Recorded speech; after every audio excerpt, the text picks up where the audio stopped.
gino osebedo katimore japuonj cha ema koro bro bedo kadong' e tol. Gimi penjo no, aparo ni e achiel kuom problems ma koro obedo maduong' ahinya e skunde nikech achiel en nyithindo ok nigi ng'eyo mar the various forms of sexual harassment. Mana a study moro notim, wami small statistics. Study moro notim gi Guttmacher Institute, and negitemo ng'iyo anena ni to penetration mar sexual education osebedo nade in the schools. To kane gitimo this kind of research, so they bumped into some sort of information ni a third of the adolescents children, katamana school-going students, machakore between 14 to 19, yudo kose engage e weche mag sexual relations or intercourse. To kendo apart from mano, wayudo ni 15%, koro adwa ni ne kaka number no is quite big. 15% mag nyithindo, ngeni 14 to 19 ma nyathi sikul. 15% already no bedo ni omako ich. To a 15% giendi iyudo ka giking'iyo male gi female joma 30% mag joma engage giendi iyudo ka about 42% gin males to then 38% gin female. Matiende niya iyudo ka gini is being initiated more or being engaged more by the males compared to the females. Koro wadogare na back into the knowledge of the students.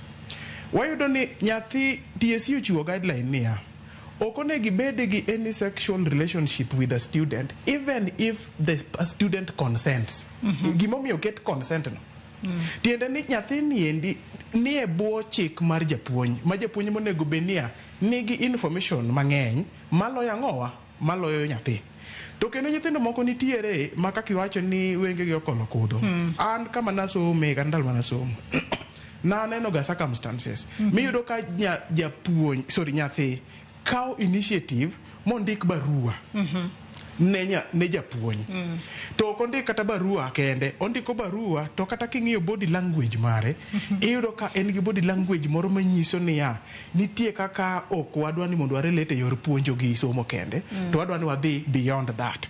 Ineno circumstance machalo kamagi miyo iyudo ka japuonj ma ok okawo chik kod tije maber ma serious donjo e tembe machalo kamagi endi. Koro nyithindo onge gi information ni sexual relationships mag monego beni bede e school kama onego beni ma yo magiluwo to ma be yo monego beni giluwo. Ema miyo gini endi more or less ofol ahinya kuom jopuonj. Ok ibi wacho, ok ibi chung e mbele court ti wach niya ni nyathine ma ochako ang'o. Ni emo chako wachno. Sama nyathini chako wachni you know better. Ine ming'e moloyo nyathini. Ine ng'ama ng'ongo. Koro ine monego beni kao initiative. Apuonje girls school boarding. Kama koro iwacho niya temptations mag bedo e achiel gi nyithindo manyirigi neni malo e saidi. Kendo na aneno ka cases timo bedo every now and then. To gima nafwenyo mabende ka japuonj okawo to keto into consideration.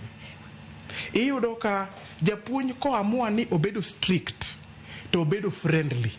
Tibrodo ka ginendo dhi maber i relationship no kata nyathi dwa initiate to nyathi bo luor. Bing'eni nitiere a kind of image ma japuonj nyalo keto. Ok ikiny but again bokin too friendly ma nyathi nyalo find a means iwinjo mar donjo e riwruok no kodi. Korido ka japuonj nyalo bedo ngas, nyalo bedo barrier mar konyo relationship no kik timrade, kik bedi. To kapok aweyi nitiere gima jahocho mani Kisumu ni owacho. Carol. Ma awinjo komaka kabisa nikech iyudo ka society odhi oketo gik moko in a way ma ni kapo ni nyathini dongo to harassment ma continuous musiko nwang'o. Iyudo ka oluong nyathini e wang'ayo to kotamore dhi to yanye. To ka wang'o biro to wachoni tiyudo ka samoro action mikao onge kata kawa thuolo mondo cancel nyathi. Mondo inyise ni kapo ni ng'ama dichuo luongi to mae kako nego beni timbre nade e kako nego beni behave.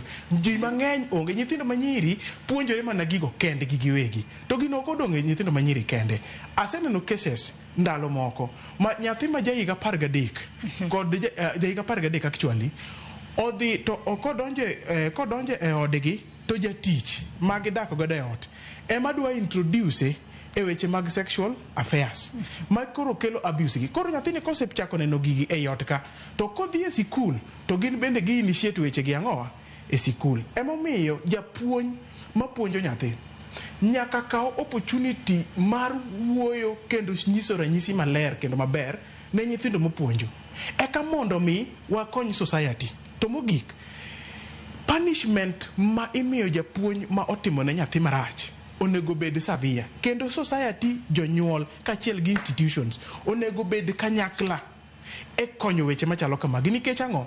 Wawuondre anena ni janyuol no ni mamau no obedo abused, kasto omako ich, kasto onyuoli.